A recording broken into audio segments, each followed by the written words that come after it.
So this is being the idea behind such gatherings is basically to learn, share, and grow together in terms of understanding of what are the discussing challenges and opportunities to overcome them, to have better productivity, grow faster, and improve our operations. We have a great mix of thought leaders from different industries. The focus here is, of course, electronic manufacturing for this roundtable. And electronic manufacturing in India is poised very interestingly in terms of its growth journey. There are different growth drivers which are driving this particular growth for the electronics industry.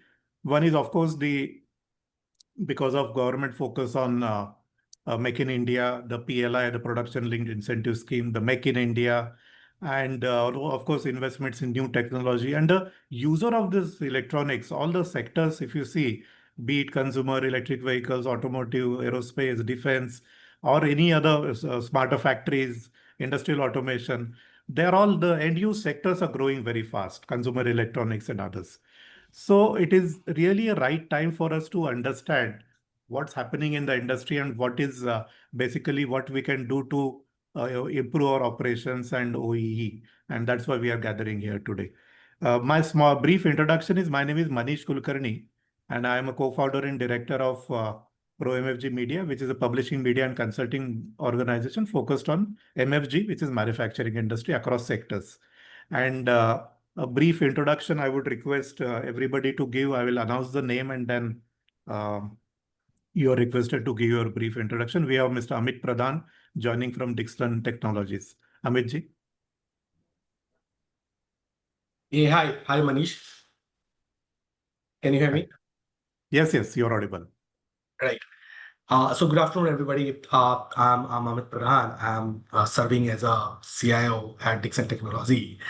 I'm coming from a kind of a last 2 decades of experience, and my focus was primarily into turning digital vision into a business impact.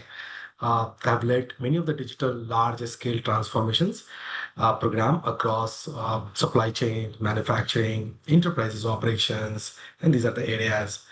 Uh, I have had a privilege of working with a global consulting leader like McKinsey, BCG, and even World Trade Organization, WTO, to design Lighthouse Factory roadmap and related elements.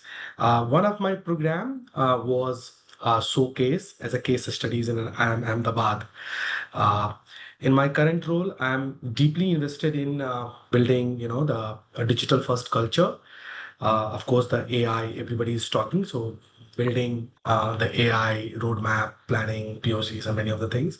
And this is all to unlock the next level of OEE, what Manish was mentioning, through multiple platforms like the MES, digital twin, enterprise of applications, and multiple built-in systems. This year, I'm also speaking. In fact, I spoke in a Siemens Realize Live in Bangalore, sharing how organization can bridge the gap between multiple pilots into an enterprises-wide adoption of AI to deliver real, measurable business outcome. So, that's a broader side from my side, Manish. Thank you so much. Munish ji, Mr. Munish Chelani, we have him joining from SFO Technologies. Good afternoon, good evening for everyone. My name is Munish, and I have a little over 30 years of experience, largely across operations and business development. A pivotal moment came in 2019 when I went to MIT to learn IoT and industrial IoT and other advanced technologies. Unfortunately, we had to be sent back because of COVID, but the learnings came back with us. And since that time, we've been delving into the topic of how can we leverage the new age technologies across the manufacturing space. So, with that background, I'm happy to join and contribute. Thank you so much. Yeah, thank you so much, Munish, Mr. Munish Shelani, and I. We are very good old friends. Neither of us is old, but we are good friends. Yes, yes. Mr. Arun Sonar, please. Yes. Yeah. Sorry. Yeah. Can you able to hear me? Yes. Yes, you're. Yeah. Good afternoon, everybody. And thanks, Manish, to make this platform to introduce myself. Okay.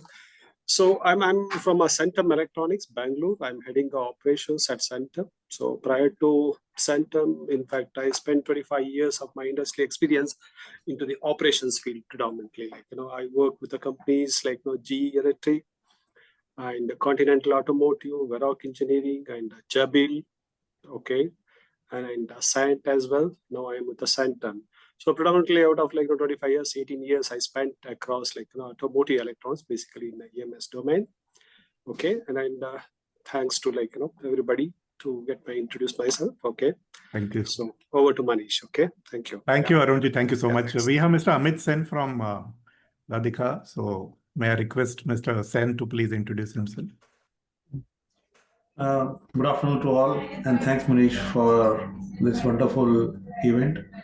So, I've been also into operation for the last 34 years and working for various kind of segment, automotive, lighting, engineering, and my journey to the digitization happened with one conference I attended in IIM Calcutta long back. It was one of the first of its kind in India. We introduced the impact of digitization to the leaders, business leaders. And that was a game changer. Then when I rejoined back after that, so I really started my journey. And I think it is one of the most, I would say, fancy, I would say, remarkable journey to have implemented few of the design projects in the various organizations I worked for. And then during COVID time, when I was at home, I also did one AI ML course from distant learning through University of Texas. So it was again an eye opener. How and what is the basic logic of AI? How it works for the business leaders again? Yeah. So I'm very passionate about digitization and look forward continuously how we improve our operational efficiencies by using this technology and Nice. the tools. Thank you very much. Thank you, Amitji. Thank you so much. And may I request Mr. Sumit Maini from Westway Electronics to please have a quick introduction. Yeah, hi. Good afternoon, everyone. This is Sumit Maini from Westway Electronics Limited. I'm a business owner for Westway Electronics Limited since last 22 years. I started with the design-led manufacturing into surface mounting technology, where we designed our first motherboard and then engineered it into the machines and got those machines which can populate those motherboards. And going ahead, these in 20 years, we were able to optimize the production with SMT and then doing forward integration to display, then assembly lines, then plastic injection. So everything all combined into one unit, and having these 22 years of experience into electronics manufacturing. And great to see all of you, and thank you very much for inviting us. Indeed, our pleasure. May I request, last but not the least, the speakers on the speaker front, Nandini from TESCOM, to please introduce herself. Yeah, thanks. Yeah, good afternoon. Nandini from TESCOM. I'm one of the directors and I head the operations here. My focus here currently is building AI-driven smart manufacturing systems by integrating ERP, MES, and Industry 5.0 principles. I also serve as the Secretary of Electronic City Industries Association. We are working towards strengthening India's electronic manufacturing ecosystem. I'm currently pursuing my doctorate in generative AI, exploring how deep tech and AI can make sensor production more sustainable.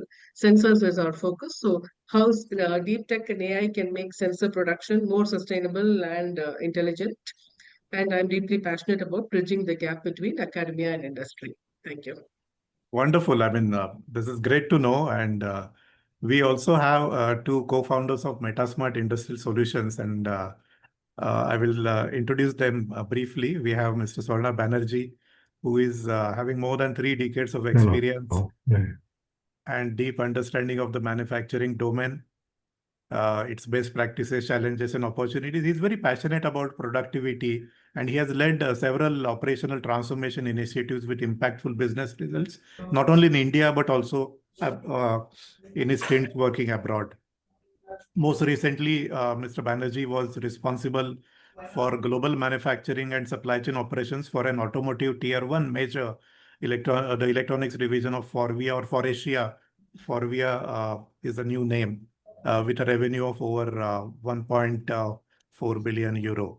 He is a mechanical engineer from IIT Kharagpur and management graduate, postgraduate from IIM Bangalore. So thank you, Ms. Sarna Banerjee, for being here. And we have Mr. K.V. Suresh, graduate engineer from REC Kozhikode or Calicut. Mr. Suresh is a postgraduate manager. He pursued his postgraduate management from SP Jain Institute in Mumbai.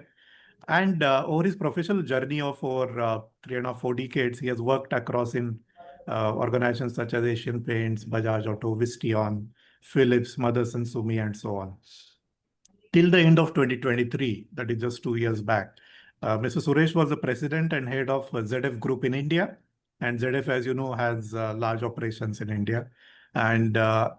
Suresh is very well known in the auto industry and has is a great proponent of customer centricity. Thank you, Mr. Suresh. Thank you for being here. Thank you, and hello to all of you. And there are 3 more people in the audience. I would say they are not speaking, but I'll just briefly mention about them. Mr. Arindam Mukherjee is here, who collaborates with metaSmart on digitalizing the selected manufacturing areas. And he brings along experience from the software domain and expertise of almost over 3 decades. He is also an alumni of IIT Kharagpur and IIM Kolkata. Thank you, Mr. Mukherjee, for being here. And a couple of my colleagues are here also. They are not speaking, but they are on mute. One of them is already known to all the speakers, who is Anam, who is our conference lead, customer engagement lead. And also we have my colleague Raymond, who is the business head, sales head. Thank you, everyone. So we have finished with the round of introductions, and it's great to know each other. Now, to set the context of this interaction and roundtable, I would request Mr. Suresh to share his thoughts, please. Thank you, Manish, and it's great meeting you all. We all know that the Indian electronics manufacturing have been growing in the past years tremendously. And just to give a set of numbers, the production almost doubled from $48 billion in financial year 2017 to approximately $101 billion in financial year 2023.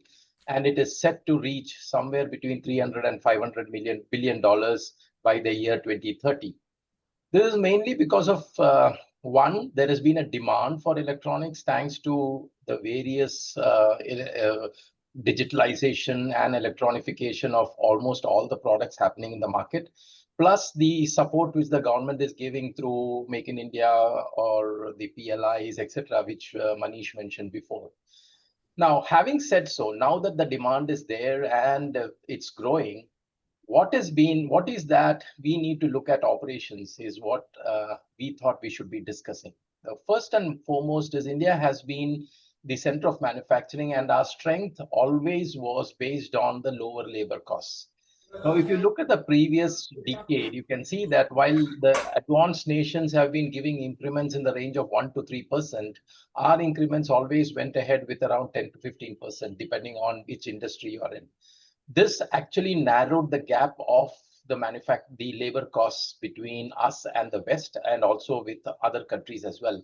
So slowly, the strength which we had, or the capability, or the advantage which was there in India, is slowly moving away from manufacturing, from labor cost.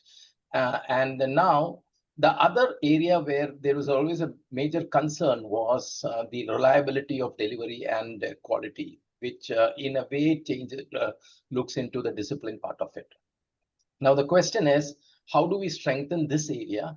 How do we ensure that in operations, we are able to bring in a good amount of predictability, given that India is trying to become the global manufacturing hub for various products? So just by having a low-cost operation doesn't mean that we will be able to compete globally. It is also important that we will have to meet the performance parameters and the expectations of the global organizations. So I think that is exactly what we need to look at, and that the productivity in a larger term will really address this issue. And that's exactly what we thought we should be discussing in this closed door meet. Over to Manish.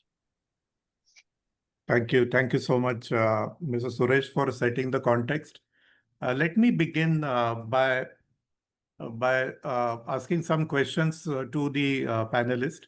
I have a habit of preparing the questions and circulating it in advance with all the panelists and getting their preferences. I also have a habit of asking questions which are not in that list. So I hope all the panelists are okay, right? So to begin with, let me have inputs from Mr. Munish Shelani on where do we stand today on the productivity continuum, and how close are we in realizing the full potential of our operations? Munishji? Thanks, Manish. I think at the current point, uh, everyone has realized the need for IoT, industrial IoT. I think beyond that acceptance comes the next step of how do we go about implementing it and what are the areas we can implement. As I see and going forward, I think by and large, people will look at three main areas. First is they will look at deploying the sensors to get real-time data and real-time workflows. Through this, the most obvious area to focus on will be the predictive maintenance. I think by and large, everyone will look at using this to reduce their downtime and cut down the cost for unplanned downtimes. Uh, the second will probably happen in the next stage of using these smart factories, using it for leveraging remote work and virtual collaboration through the use of augmented reality, particularly in hazardous processes. So I think remote monitoring and augmented reality will be the next. Of course, the key aspect which really impacts would be the integration of machine learning and AI. Uh, the use cases could be to enhance the output, to improve the quality, and thereby become a little more agile and quick to respond to the market demands. So I think these three is the path forward. And as I said, we've already started the journey. Every single organization that I know is on this path now. Okay, interesting. May I request Amit Pradhan to share his thoughts on this? Yeah, I think this is something very important. Yeah. I hope you can hear me, Manish. Yeah. Yes, yes. Yeah. So I think this is very important context. In fact, from our the point of view also, in our operation also, this is very important setting at the productivity, quantum, and how we are realizing the full potential of our operations. See, actually, if you look at that,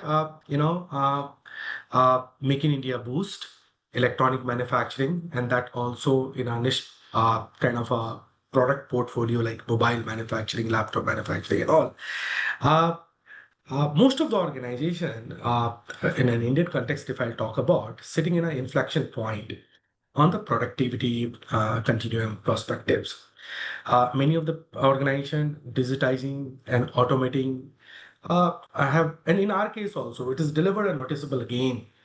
But what a study suggests that less than half of the true digital productivity potential has been realized. But there are a lot many of the things from the manufacturing perspective I'll talk about. The digital adoption could unlock significant kind of a value in terms of the productivity gain. Most of the enterprises have captured only 30 to 40% of that values.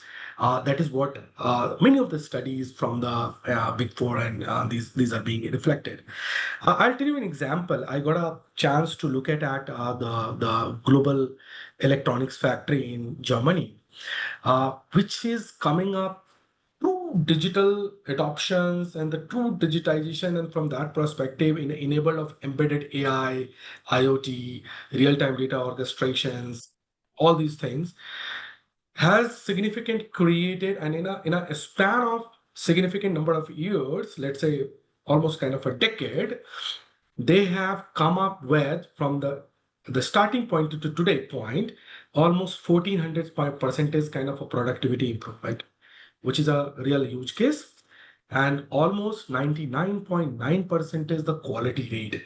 That's kind of a achievement has come up. I'll tell you, in our kind of industry also, many of the industry, which is in the China, if I take an example of on Taiwan, and these are the more advanced manufacturing line, demonstrated how robotics and AI integration can redefine, the throughput benchmark. And these cases remain exceptions. So those kind of but if I look at it from the Indian perspectives and all, so digital scaling gap, many of the pilots, we are doing, many of our enterprises are doing, getting succeeded, getting failed. It is important, like how quickly we are turning it out. All right. So those are the perspectives from my side, Manish, on these particular perspectives.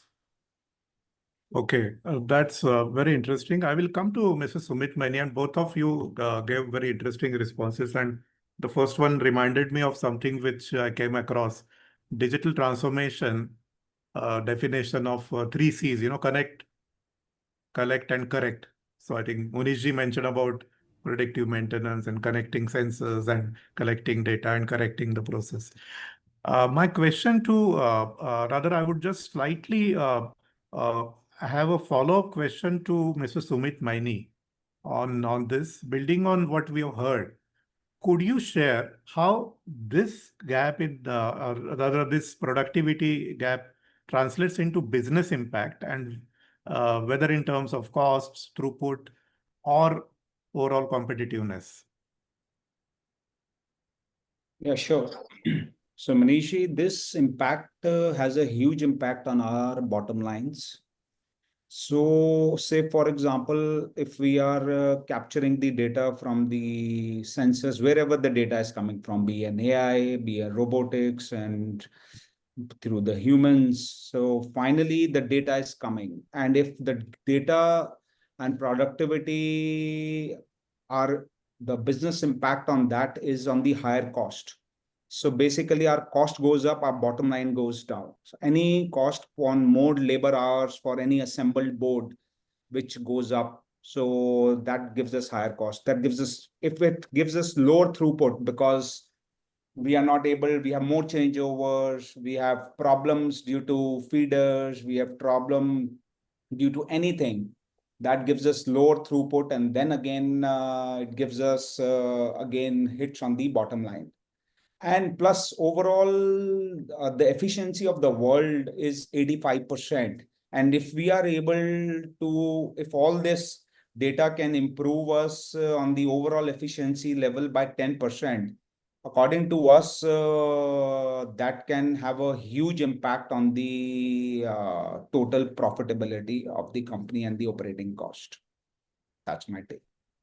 That's a direct impact. I would request Mr. KV Suresh from metaSmart to add his thoughts on this, since we have heard the speakers talk about both the points. Mr. Suresh? Yeah, thanks, Manish. I would like to build on what Mr. Maini said. Actually, it's a real fact that low productivity numbers directly get converted into increased cost per unit. If you look at it, the traditionally followed parameter for productivity, one of them is the overall equipment effectiveness. And a low overall equipment effectiveness always leads to low capacity utilization and low labor utilization, which means the depreciation per unit as well as the cost of labor per unit goes on increasing. And this in turn reduces the profitability of the organization. Many a time, OEE at the senior management level is seen as an parameter which operations needs to follow, unfortunately not realizing that this has a major impact on the profitability of the organization. What we did was, for an organization with approximately, say, 70% of material cost, with quite a lot of materials being bought out, we saw that a 10 to 15% improvement in OEE can lead to at least 4 to 5% improvements of on profitability. Now, when I talk about 4 to 5% is if the organization was making 5% return on sales, that can go up to as high as 9 to 10%. So the criticality of productivity doesn't get confined to operations alone. It has a major business impact. Now, that is one part of it when it comes to profitability, the impact on profitability. The other impact which comes up is that when you have a lower OEE, that means you are spending more time to manufacture, which in turn leads to delays in deliveries and probably some quality issues as well, because the performance of the machine in terms of cycle times are not in line with what it should be. So this actually reduces the impressions and the appreciation which the customer has, because you are not meeting their delivery schedules, and last but not the least, on probably not even meeting the quality schedules. This, when you go in for negotiation, the first thing which the customer starts talking about is, why are your delivery performance has not been great, so why should be I rewarding you the next program? Now, that's the second aspect of it. And the third aspect of it is the machine utilization being low. What happens is the operations comes up and asks for more equipments, which in turn increases the capex costs. So overall, a low productivity, and I've just taken up one parameter, though it's a comprehensive parameter called OEE, it has major impacts on business profitability. Second, it has an impact on customer perception, and last but not the least, it has a negative impact on capacity utilization as well. So it's very, very critical that the senior management looks at productivity as something at the operational level, as something which can have an overall, which can have a serious impact on the overall business performance of the organization. Okay, thank you so much. Thanks, Mr. Suresh. Now that we have discussed the business impact side of the current productivity gaps, let us turn to the opportunities for improvements, and especially the hidden potential. Every line has hidden potential, but realizing it requires careful identification of where to focus our efforts on. And my next question will be to Nandini, Mr. Amit Sen, and Mr. Arun Sonar. And we'll start with Nandini first. Where do you see the biggest untapped opportunities for improving efficiency in your operations? Are there any specific processes, machine behaviors, or operational practices that, if optimized, could yield significant gains and results? Nandini, we'll start with you, then Amit Sen and Arun Sonar. Sure. Yeah. Thank you. Thank you for that question. So at a company like ours, Tescom, we are into electronics manufacturing sector. Efficiency isn't just about cost. It's about strategic agility, resilience, and the value that we create for our clients. While nowadays we have almost mastered lean principles on the factory floor, the biggest untapped opportunities now lie in the seams between our processes. Okay, I see some primary areas which are there for transformative gains.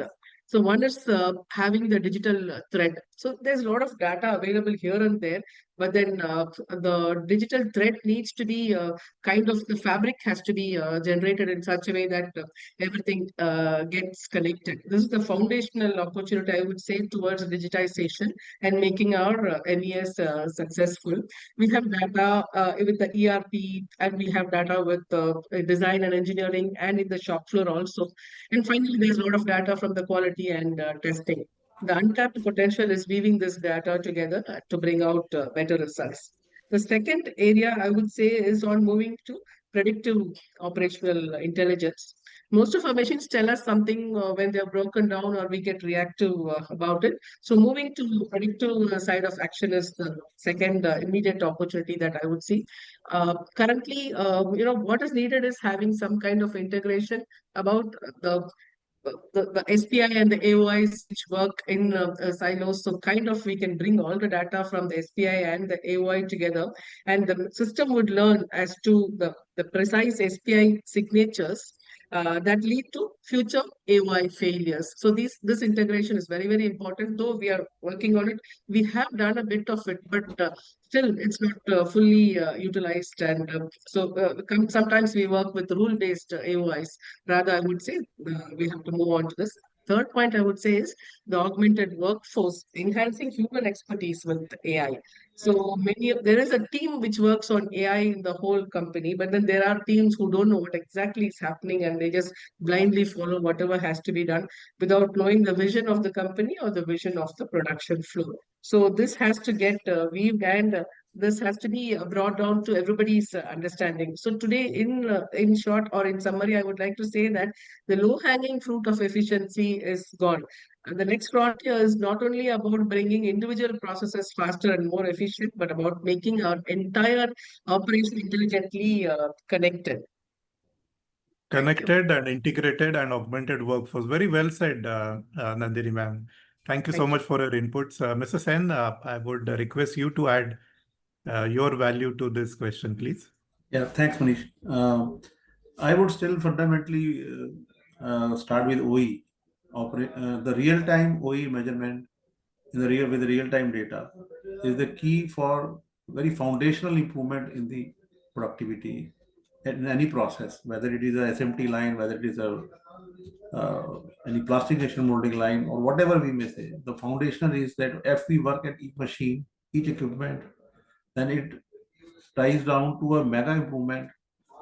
So just to share with you, we did one pilot on 10 machines in our plant. And when we first measured the OE online, it was coming 50% only. And everyone was shocked to see the data. They said it's wrong. The equipment which you have put is not working properly. So then it was a hard time proving to the team that everything is fine, everything is okay, and we have to improve. And then after a hard work of 3 to 4 months, we reached about 80% to 85% level of OE on those 10 machines. So I think that is very, very crucial. And then, of course, I strongly believe that online SPC coupled with an machine learning based algorithm, which can predict the trend. Trend monitoring is very key. We have a lot of data points which are lying here and there, which are not tied up, and there is no trend monitoring. How the trends are happening, in which direction the process is moving. So many inspections are happening in our factories here and there, but they're not digitized. So if all the inspections are digitized, we are continuously monitoring and doing the trend monitoring, SPC monitoring, and that we have got so much AI integration into this, which can further enhance the capability of the systems to a different level.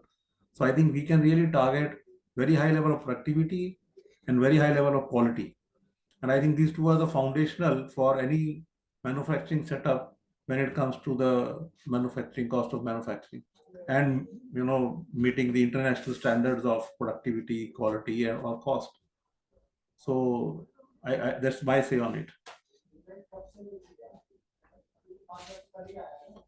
Manish, I think you are muted, so we are unable to hear you. Yeah, Mr. Sonar, a quick comment from you on this.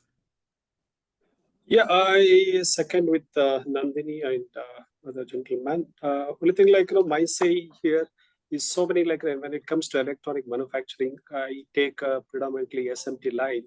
is a key thing, because it's like, everybody knows, like the highest investment goes into the like SMT line. So almost a line, it takes around 10 to 15 crore rupees to set up a one line. So then, like, for industry, predominantly comes in how much effectively I use the SMT line. Okay. So probably like, now we know, like, we stabilize into the organizations. Another thing, now we are at probably like at 75%. Moving on to the 80-85% is the biggest task, because whatever low hanging fruits we achieved and we realized it, and getting on to the like, world class 85-90% is the biggest challenge. Now, see, now currently, like, whatever machines we have seen and past, another thing, for like, Xylo's machine, basically, like, that machines never talk to each other. And now I think getting on to the like, digitalization of the equipment, digital like industry 4 compliant equipments, another thing, even like, close feedback mechanism of the some of the like, Mr. Nandini made put it like, this AOI is basically like, organization, we started engaging with the industries where like, we started making the AOIs talk to the like, prior machine. You talk about the SPI, talk to the like, paste printing process, okay, and the AOIs talk to the like, placement machines. Now with that, like, talking each other with a closed loop, and like, AI running within the machines, it gives immense like, leverage onto the quality and the productivity, so that like, human intervention to the correct some of the parameters, it's enormously like, reducing, and then content of like the intervention has got down drastically. With that way, like, I'm seeing like, this digitalization and the AI coming into the like, this one. Now naturally it is tend to towards like, improvement in the productivity. What we are seeing like, with it, my experience when it comes to that one, like, we have got around 7 SMT lines, and the last 2 lines we are engaging with the AI enabled like the machines tremendously, from a 70% somewhere like, with this ease of operation, we are getting into the like, 80-82% now. So that means my say is that whatever machines we are coming getting it in the market now, or we are getting onto the like, line, so which has got the AI enability and other thing, it really enhances the like, productivity, and then actually like, it adds up to the like, bottom line of the like, industries. Okay, that's my say. Yeah. Nice. Thank you, Mrs. Onar. I'll come to Mr. Chelani. We have, of course, heard from the opportunities side of it. Could you share some of the obstacles which come to your mind that prevent these opportunities from being realized? Are they related to technology, processes, or any other practices? Spot on. I think technology and processes are the two main obstacles. When I say technology, take a look back. Most of the sites before the advent of IoT were dark holes. They were operating standalone. They were, even today, they were not designed for connectivity. They would operate, they would produce an output. Extracting data from there became challenging. Even today, it's a challenge. So you have machines which are working, but they are in data silos. Connecting them is the challenge. Well, you can say you can replace the machine, but in a cost sensitive world, in a capex driven world, you cannot just replace the machines for the sake of connectivity. So the technology itself that was existing in the last decade in some of the machines even now do not permit a free flow of data exchange. So that is challenge number one. I think the other is the processes. Uh, just walk down the shop floor or a factory setup. You will still see a lot of manual checklists, data entries being done manually, which are unreliable, prone to errors. At the end of the day, it's a human method of doing those processes. So the processes also have to change. And the third obstacle, which is actually a sub point, is the practices that the team use. So you go to a particular shop floor, you will see a particular equipment or a process. The operators and managers and the supervisors are used to doing a certain way of things. They are very reluctant to change it. Even if you provide them with data, they will first dismiss the data, as Amit was saying, and then only when you present and persist, they're willing to change. So, to summarize, I would say three things: technology, as you said, the processes, and the mindset, the team practices are the obstacles. Technology, processes, and mindset. Very well said, Mr. Chelani. I will come back to Mr. Amit Sen. Building on this, how do you approach unlocking these opportunities, and what strategies, practices, or tools have you found most effective in turning potential gains into measurable improvements? And while speaking, Mr. Sen, I just want you to adjust your camera a bit so that your entire face is visible. Yeah. It's okay. Yeah. Thank you. Thanks, Manish. It's a very interesting question. So I can only share from the practical experience what approach we followed, and it was so is to start with a pilot project. You can't start with a mega project straight away. Project gives you a lot of insight into the technology, into the team also has to undergo a lot of change of mindset. As just we were discussing about it, it's a very very relevant point because the team has to accept the change in the technology, the change of way of working. They're used to a particular way of working for since many years, and now suddenly we're telling no, you have to enter into a tablet, and the tablet will also capture a lot of information automatically. You have to just enter a few things into tablet directly, and no logbooks, no manual work. So pilot project implementation is key, and establishing the ROI is very important because the management buyout in such projects is very very key. They need to support this project. Initially, you will find that the results are not attractive enough. It is not an overnight miracle which will happen once you implement such technology. It takes time. You need patience and support during the transformation journey. So management buyout is crucial. You have to have some ROI calculations done on the table, and the software platform which are provided also have to be very agile. They have to be able to communicate to different kind of processes, different kind of machines, different generation of machines, and also no two organizations are same, no two processes are same. So the software platform has to be very agile, customization should be possible, and then it should be able to give an actionable insights of the data which is captured, which is also very crucial. Just OE is of course one of the figure which you give, but then it can also give a lot of additional data. Okay, on the trend side, on the warning or deterioration, alarms. So there's a lot of things which you can do to make the working overall smarter from the manual regime. So this is what I wanted to just share from my experience.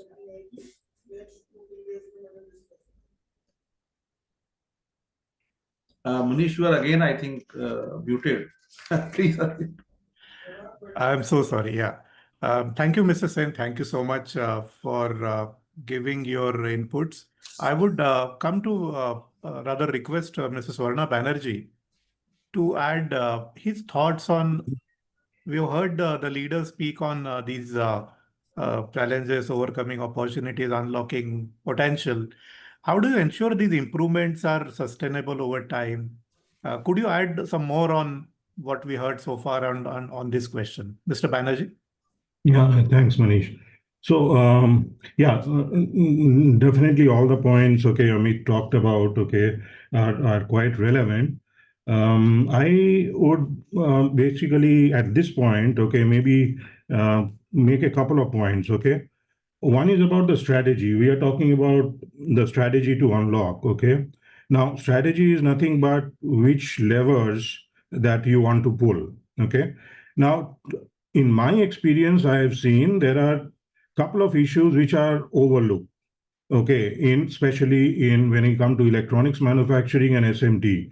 Now, one of them I call micro stops, okay, and we'll talk more about this later. Okay, micro stops. These typically, okay, people focus on the visible things like a major breakdown or changeovers and all that. But in my experience, those micro stops actually even every stop is a little bit a few seconds or few minutes. But when you put it all together, it's a significant impact on productivity. So this is one. Second item is line balancing. Okay. Now, if you have a line with making one model, whatever is the line balancing issue is quite visible and people can take action. In an SMT line, where you are making hundreds of different models, okay, this line balancing issues I have seen personally is not even visible. People don't even understand what level of line imbalance you have and what is your balance delay.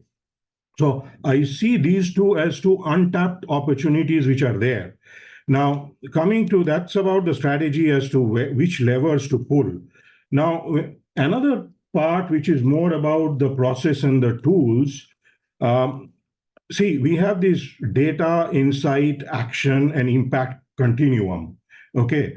And we see that in most organizations, this is very fragmented. Okay. And we have dashboards, we have MES, we have CMMS, and not to mention the Excel sheets and all the PowerPoints that we have. But they operate in silos, okay, making it difficult to translate insights into timely and effective actions.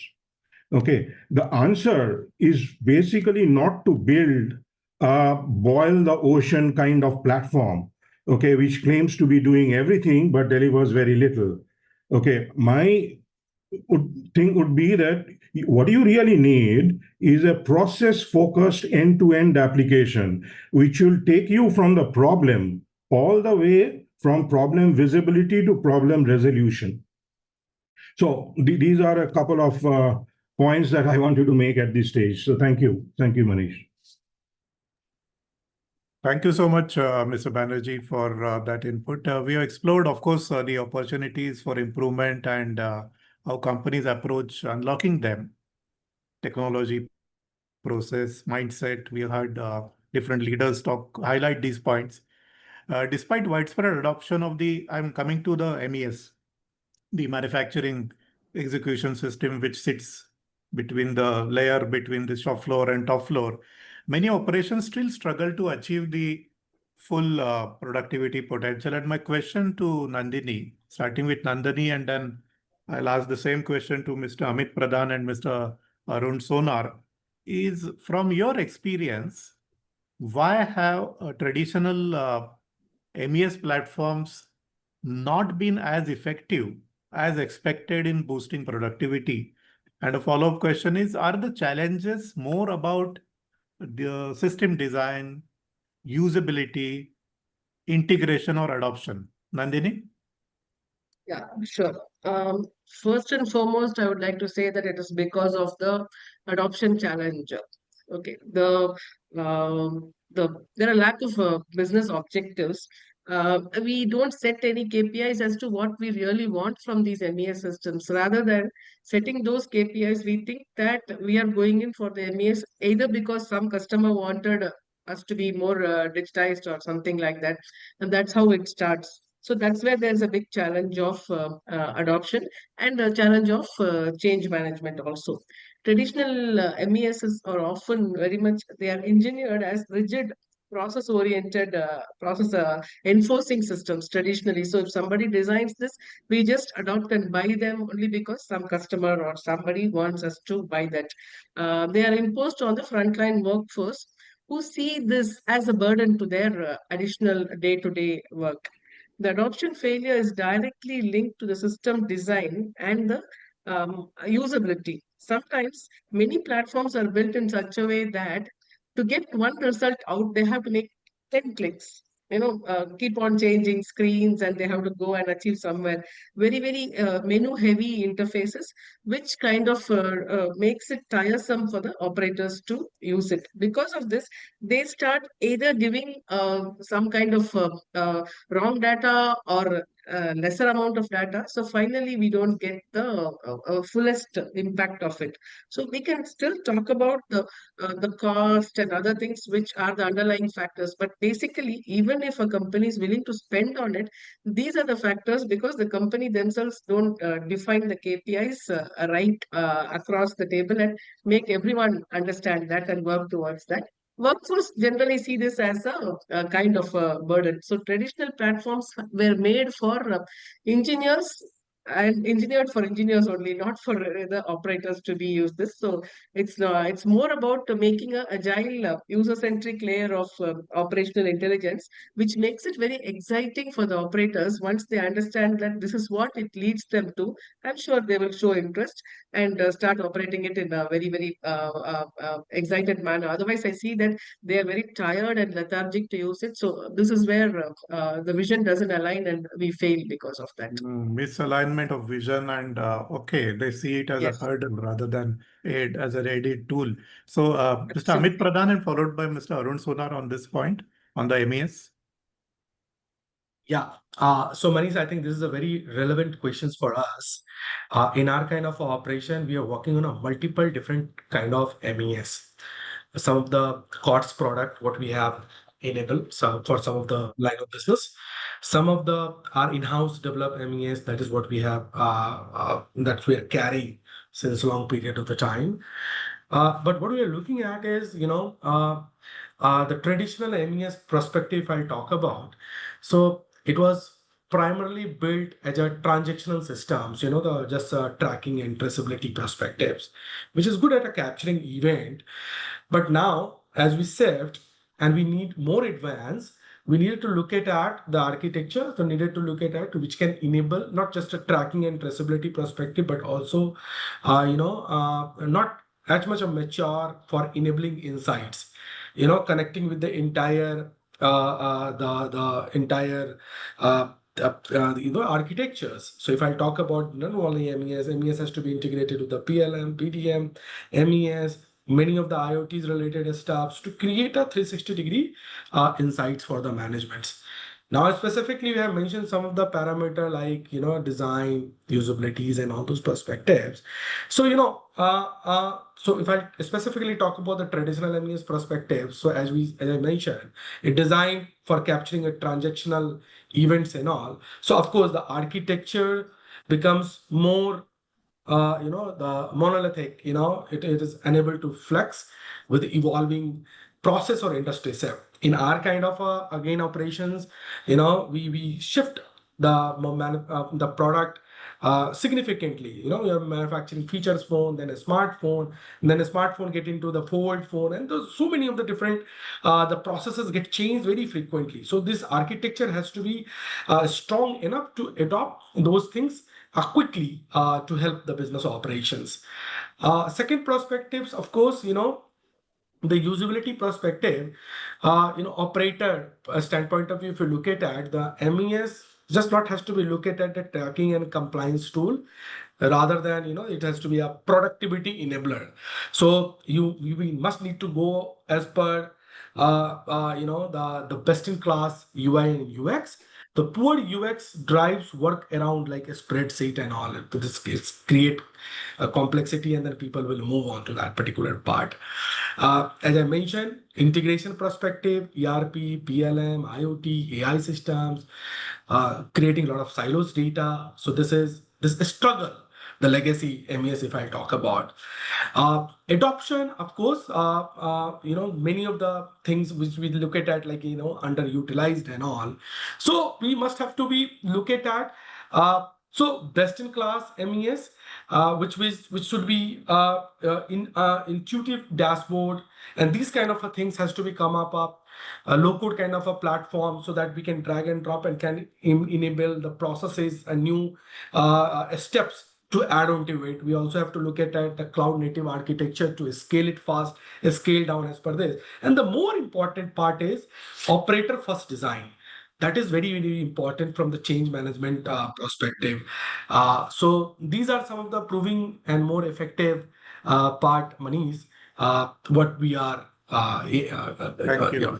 Yeah. Thank you, Amitji. You mentioned about low code, intuitive, and operator friendly, operator first design. And I think Ms. Nandini also mentioned about the similar points on how it can be aiding the efforts of the operators. Mrs. Sonar? Thanks. Okay. Traditional MES is not effective in improving productivity. Some extent, I agree here. Okay. because there's a two factors I try to tell here. One is design of the MES system, and the second one is usability. When it comes to design of MES system, no, so when a MES constitute two key things, one is a PDI, another one is a PDP. So predominantly PDI, everybody started using, and everybody wants to PDI should be there. When PDP comes, MES churn out lots of data in terms of process data, in terms of quality, in terms of production cycle time as well. But this enormous data piles up. But if there's an analytic is missing, AI is missing, then this data, it will become a data itself. Nowadays, that analysis and other thing, traditional MES things are missing. If at all it comes into handy, where it analyzes, it gives us an insight of the how the process is happening, how the production is happening, what improvement it assigns little bit, it can be biggest advantage it gives. But what I meant to say is PDB has to inbuilt with some analytics where it can give us an insight how I can go for the future, correct? How to improve. So that's a one thing where I wanted to differ here. And I come to the usability, okay, lots of data is available and people are taking a back seat and they don't want to churn out the data, come out with the analytics. That is the reason what happened, somewhere we feel MES is more of a data interlock rather than the enabler to the efficiency or productivity improvement. That's my say. Yeah. Interesting. I read an article recently on data, since you mentioned about data and using the data effectively. The article talked about we all heard about data is the new oil as a very famous phrase, right? Yeah. But the article said that data is not the new oil, but data is the new soil, because oil and data, they have a lot of common things like it has to be explored, refined, stored, reused in different derivatives like we use oil. But the difference ends there. I mean, the similarity ends there. And the article said that data is available in abundance as opposed to the oil, which is a fossil fuel, which is very limited. But data is humongous. I mean, huge amount of operational data is available. Mr. Sonar, I'll continue with you. How do you turn operational data into actions and drive measurable improvements in throughput, cost, reduction of cost, and throughput and efficiency?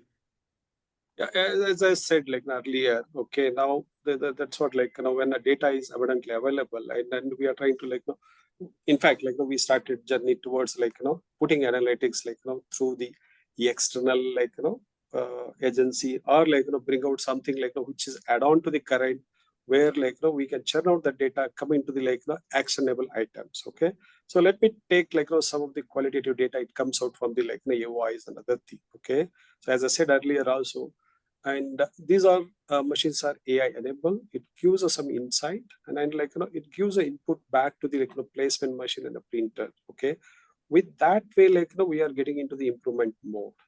Okay, that's what I see. So now those machines which are standalone type, where they don't have intelligence. So that is the reason we need to get on to the IoT based other thing, where we can create that intelligence, give a feedback to the who wants that information to improve upon. That's what I wanted to put it here. Okay. Mr. Amit Sen, you would like to come on data, converting that into insights, and any other panelist who is willing to take this question? Yeah, I think this is a very, very foundational question for driving the digitization. The data is already there in abundance. We have got, for example, 15 plants. All plants are churning a lot of data. Each process is churning a lot of data. A lot of quality data is there. A lot of production data is there. Process data is there. But how to tie up all this together onto one common platform, which also has intelligence to give you insights into the data? You cannot look at everything, even in real time. So you need to have intelligence in the system capable of analyzing this data into a meaningful, insightful, actionable items for quick response by the management or these production managers in the shop floor, for example. So I think that is very, very important. So automatically, once that happens in the real time basis, the operational efficiency can multiply many folds. There's no doubt in that process. And the cost of operations will automatically come down once your efficiencies. I think one of the very important point mentioned was about the capex. We can, one SMT machine, as mentioned, is very expensive line to set up. So if you are underutilizing the existing equipment and asking for more and more capex from the management, eventually you land up in a very cash tight situation. So it is not just saving you from the cost of the product, but also from the capex burden, unnecessary capex burden. Yeah, thank you. Thank you so much. I'll slightly move to change the gears and move to a question to Mr. Chelani and followed by Ms. Nandini. In your experience, what cultural or organizational hurdles have made it difficult to implement efficiency improvements? And conversely, what practices or behaviors have really proven to be the enablers for driving changes? Muniji? Yes. So, sorry, I was so intent on listening to the question. I missed the first part of the question. If you don't mind, The can you question just... is, yeah, what cultural or organizational hurdles have made it difficult to implement efficiency improvements? That's the first part of the question. Right. So, I think, as I said, the age-old practices of following what has been done and the resistance to change is the number one challenge. And just to give you an example, it is not an example from my manufacturing days, but my previous role was where we were installing telematics. And this was for a state transport corporation. Now, as you know, these drivers are paid by the hour. So they drive from Delhi to Chandigarh, and they get paid by the hour. These drivers would drive fast, reach the depot, but they would wait outside the depot, disembark the passengers, and then at the right time drive into the depot to collect some extra money. We fitted the devices, and the first reaction was this won't work. They were so resistant to change. One of them actually pulled it out and threw it in the sugarcane fields. But we could still locate it because it was still transmitting the lat long. So I think the first resistance is the mindset of the people who use this data. Uh, the way to counter this is we share with them the data and share with them the real time feedback of this data. One of the things that we've implemented in our shop floor is when you apply the torque screwdrivers, there are lights which light up to show that it is adequate or not. There are lights which count. So there's a counter installed over there. So they get real time feedback whether all the four screws are mounted or one is missed. Is it accurately connected with the right torque or it is not? This kind of a real time feedback to the operators allow them to embrace the new age technology. So while you may have the data, you may have the processes, the important part and which is missing is the real time feedback. I think that has to be given. Okay. The second aspect is many a times we belittle the operator's inputs.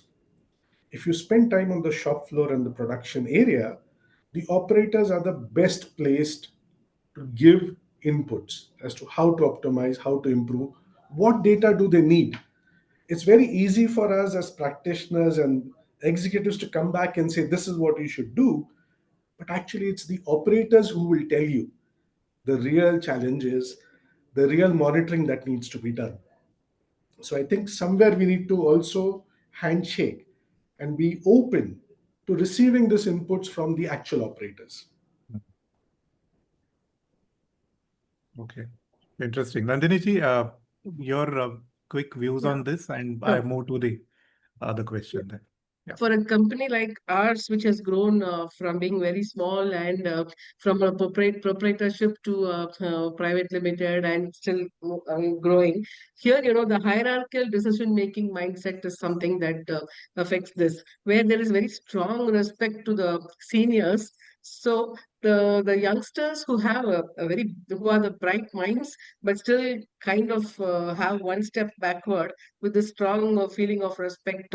They don't want to dispute what the seniors say. So that is one of the cultural aspects which kind of doesn't allow us to grow more. The second is the resistance to change amongst the general, that is general trend, I would say.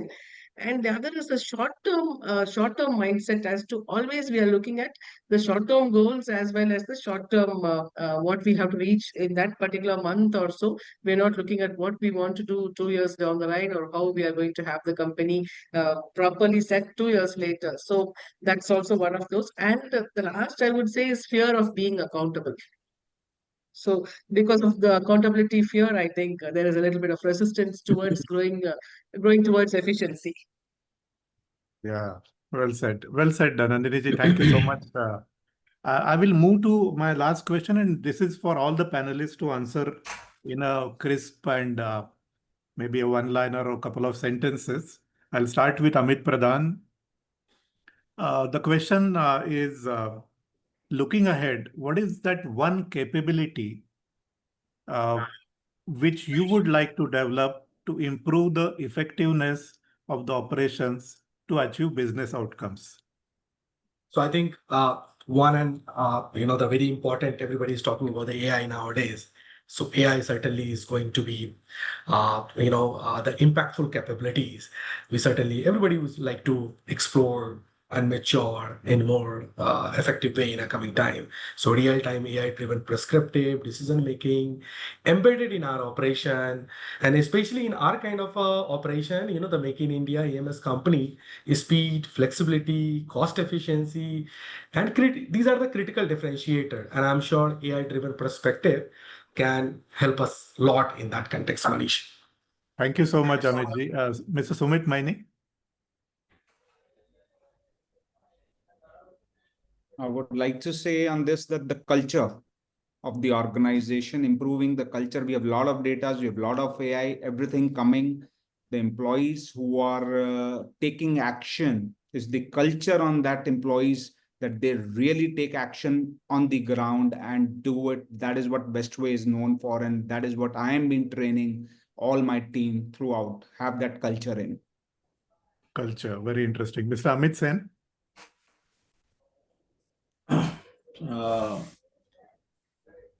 It's a very difficult question actually to choose just one, but yes, I would still say that digitalization coupled with intelligence. Digitalization coupled with Intelligence. Intelligence. Interesting. Mr. Munish Shalani.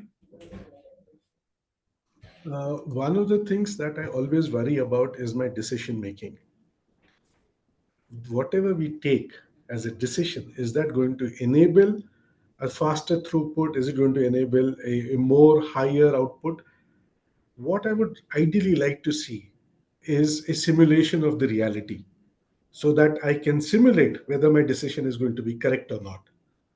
And that is where I would say is the simulation of reality is something I would like to see. Very interesting. Simulation of the reality. Mr. Arun Sonar, and lastly, Nandini ji. Yeah, see, from my side is here, skill set of the people to understand the data is more important, because the data is coming out, okay? Now, if data is coming out, like if I don't understand a data, I don't react. So now it's so badly required, like people has to understand the data, and that skill set has to be created, and it has to be motivated to understand the data. That's what I say, so that people can react fast for the data. Yeah. Basically, my skill set improvement. Okay. Skill sets, basically. Okay, interesting. Nandini ji, your views? I would like to build a connected network of suppliers, partners, customers, and industry bodies, and the technology providers also, to co-create value and share the best practices. So I would want my ecosystem and the stakeholders to grow along with me, so that the whole task becomes easier. Okay, connectedness. Okay, connecting the entire ecosystem. Okay, very interesting.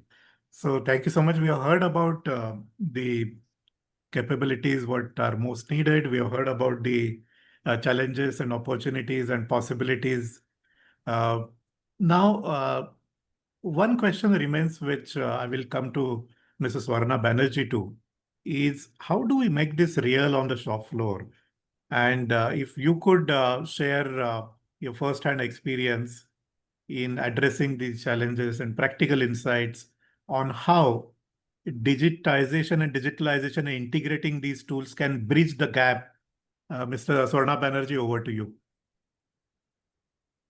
Yeah, so as we were talking, okay, it's very important, okay, we talked about data, okay, the data is the soil, as you said, a very interesting phrase, I would say. Now, turning that into actionable insights. Okay, so that is one critical thing that we need to definitely handle well. Okay, and not only that, so data, actionable insight, and then taking the action and seeing whether you are getting the impact on your business. Okay, this is where the whole chain is, okay, from data to, okay, insight to action and the impact. So I would strongly feel that what we definitely need is something which starts with visibility of the problem to the resolution of the problem. Okay, and okay, there are many aspects. Okay, we have talked about many aspects here, but practically speaking, this is one thing that I have seen, that data is available in silos. Some reports are being made from there, but the follow through to the appropriate action and checking whether those actions are giving you the desired impact, I think this is very, very critical. And again, I believe that digitization can really also help here, okay, to integrate this whole process. That's what I'd like to add at this point. Okay, that's very interesting. I would request you to also, Mr. Banerjee, to present about your solutions so that we all can benefit from this. Oh, okay, so thanks, Manish. Okay, and it was actually quite good to get all the perspectives. Okay, and we see that although our context may be different, but we have similar aspirations. Okay, we also see opportunities, and we discussed about obstacles. Okay, although different panelists talked about different aspects, but I'm sure all of us agree that we also see all of that, okay, in some way in our operations. So it's quite that thread that we see across the industry. Okay, so with that, I basically, from my experience, whatever little I have learned, okay, in being in electronics, okay, I'd like to take this opportunity to share a few thoughts. Okay, let me start presenting. Yeah.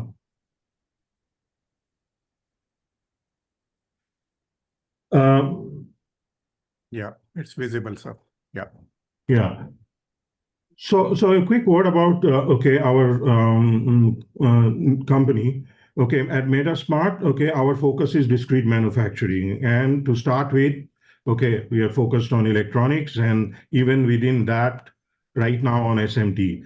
Our product ICE, okay, is an OE accelerator suite. Okay, it's purely focused on efficiency.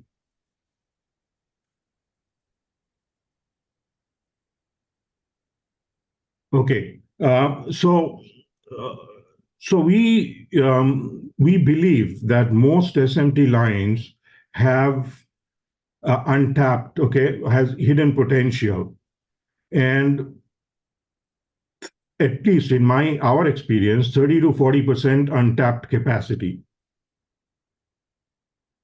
Okay, now it may look okay a lot.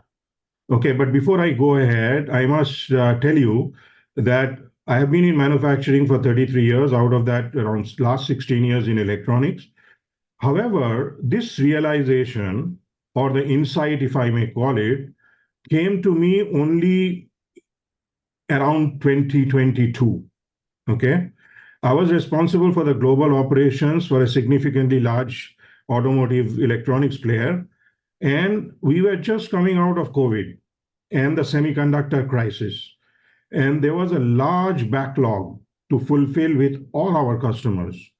And because of the depleted pipeline, we were shipping to customers by air and spending close to $2 million a month. Okay, that's like 18 crores a month. Okay, we were spending over extended period of time, a year or even more than that. Now you can imagine the pressure that was there on our plants, okay, to produce at full capacity. However, all the plants, okay, across the globe were struggling to produce anything more than 70% of their installed capacity.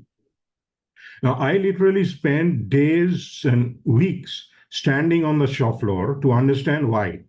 Okay, and what I saw in all the plants that I visited, that we were losing much more because of very frequent small stops than because of the long breakdowns or even the changeovers.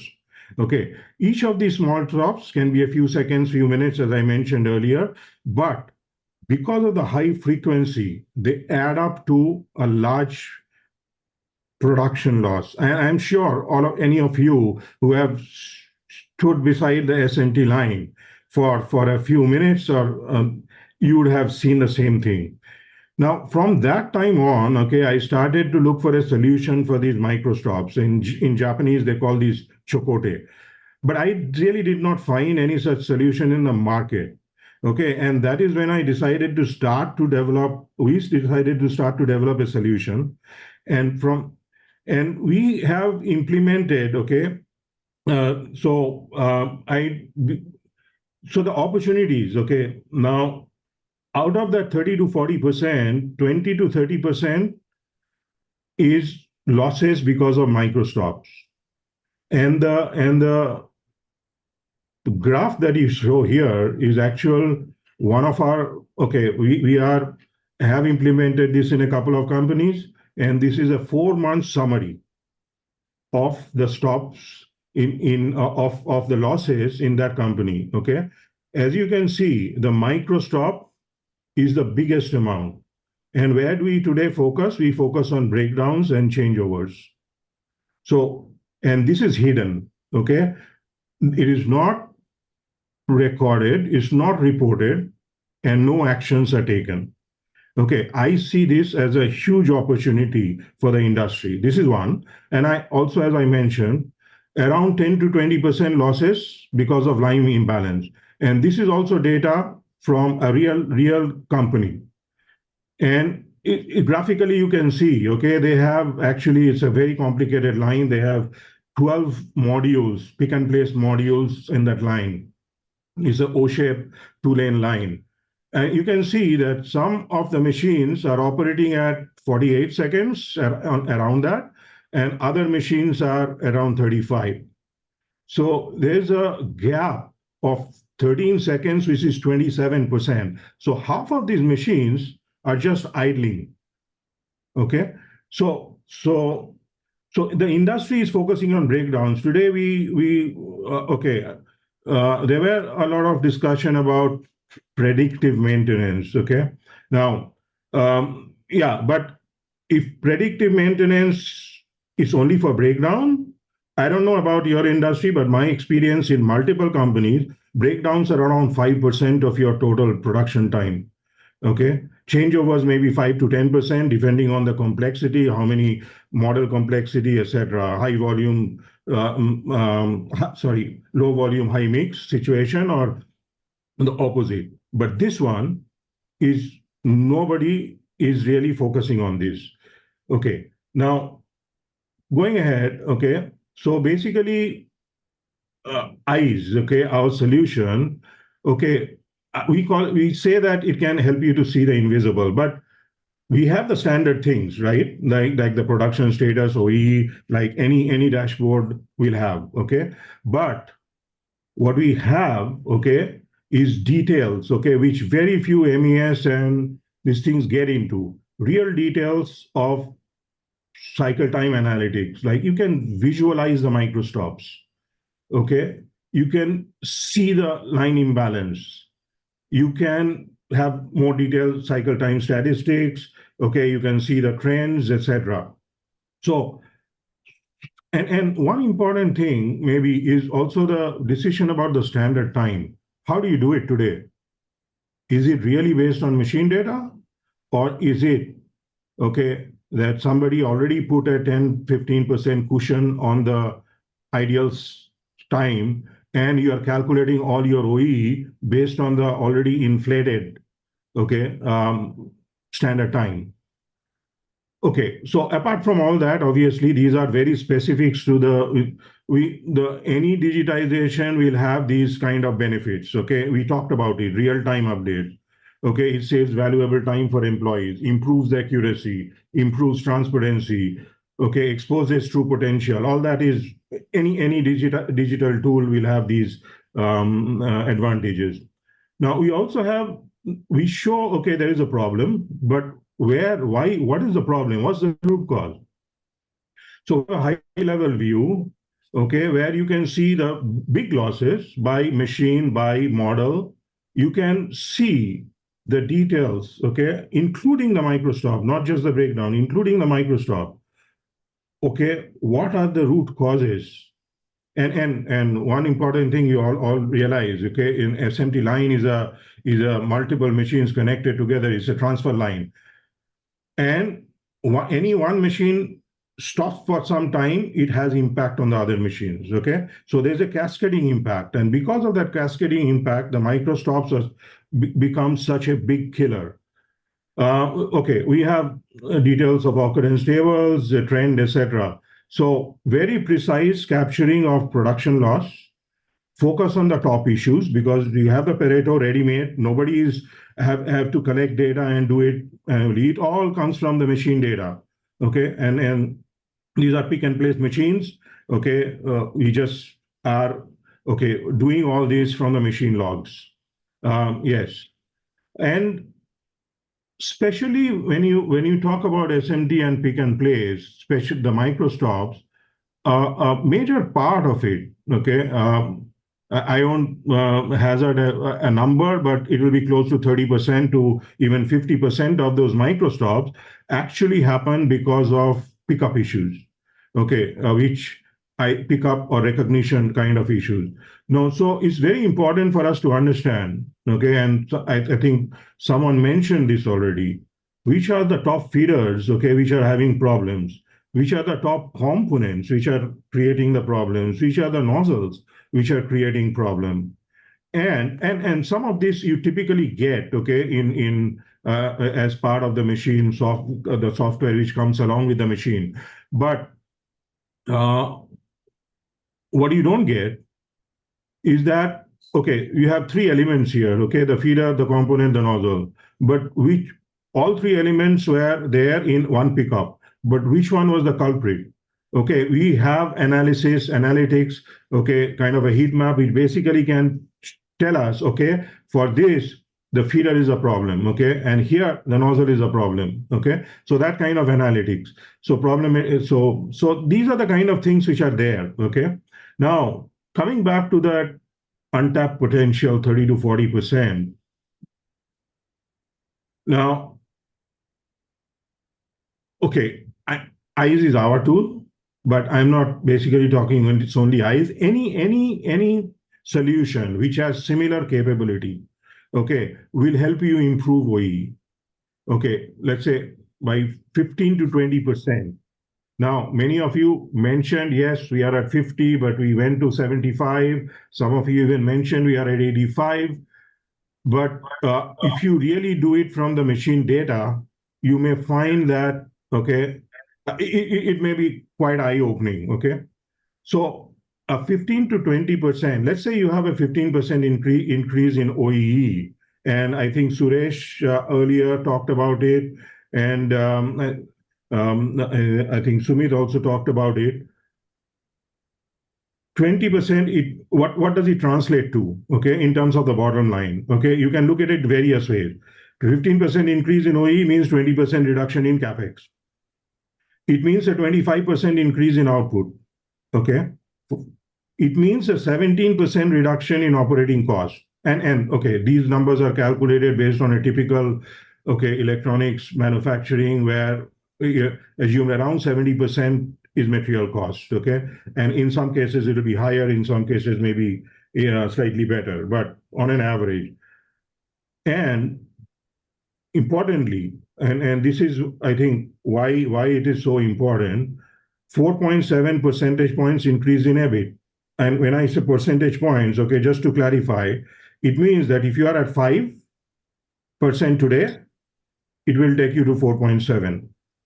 Okay, or if you are at 3, it will take you to 7.7. So that's how impactful this is. So anyway, it's I'm coming to the end of my short this thing here. Basically, practical. Okay, since all of you are in electronics and SMT, is practically turning the SMT data into manufacturing profits. Okay. So I have one. Sorry, we are ending in next 2 minutes. So I had a quick questions here. If you can answer, like so all these SMT machines, let's say Panasonic, we are taking it up, which come with the inbuilt PanaSim capabilities and providing us all such kind of a deeper dashboards and all. How and this is with the license and these things coming up there. How these eyes and your solution is going to differentiate from that one? Yeah. Okay. So a couple of things. Okay. So let's say if you look at PanaSim, okay, it's got a lot of data. Again, it's soil. Do you get, okay, as a operation head, I never saw it. Do you get an intelligent summary as to these are where, okay, they don't talk about microstops, by the way, okay? They don't talk about microstop. They'll talk about cycle stop and single stop and the most obvious things. They don't talk about microstop. Component, top nozzlers, these all things coming. Yes, micro stops, yeah, that may not be, but they're coming up with a very, very intuitive dashboards and all those things now. They do have. And yeah, go ahead. They do have. For example, this one that you see, they have. Okay, you can see this there. Correct. Now, the differentiator, I'd say, okay, is two things. If you go with Panasonic machine, they will be able to give this only for Panasonic machines. Okay. And if you have something else in the line, like it's not only enough to connect your pick and place, you have to connect it to the AOI, to the printer, to have a whole view of the line. Now, Panasonic does it. I'm just giving the example of Panasonic. Panasonic does it. They say, okay, these are our preferred partners, and we do it only for those brands. Okay, you may be lucky if you fall in that category. The second thing is, have you checked the cost of an INNB solution? Okay, I work for reasonably big companies. We could not afford it. Okay, it's very expensive. And then again, you are stuck with, okay, only Panasonic. Okay, it doesn't give you the whole view. Okay, so advantage of not only us, but somebody who's doing like this, who's not just focused on their own equipment, is that they can integrate all the equipment in your line. That would be that's how we see it. Okay, I know that Panasonic has these point solutions, or any other, not only Panasonic. Yamaha will have their own, Fuji will have their own. Okay, and also the final analysis. Somebody said, okay, that intelligence, data with intelligence, digitization. It's not enough to get a lot of data and charts and everything. Somebody who has got 20 lines in the plant, even looking at this summary data is too much. You need intelligent summary. They will tell the line person, just go and look at this nozzle and take action. As precise as that. Okay, and this is where, okay, I haven't seen, at least till now, okay, I'm sure others are working on it, okay, because these are things that definitely is a issue in the industry or an opportunity in the industry. I'm sure others are working on it to get to that intelligent level where you can just give you, okay, a sheet for micro maintenance. Your line person can just go and just today, okay, or give real-time alerts.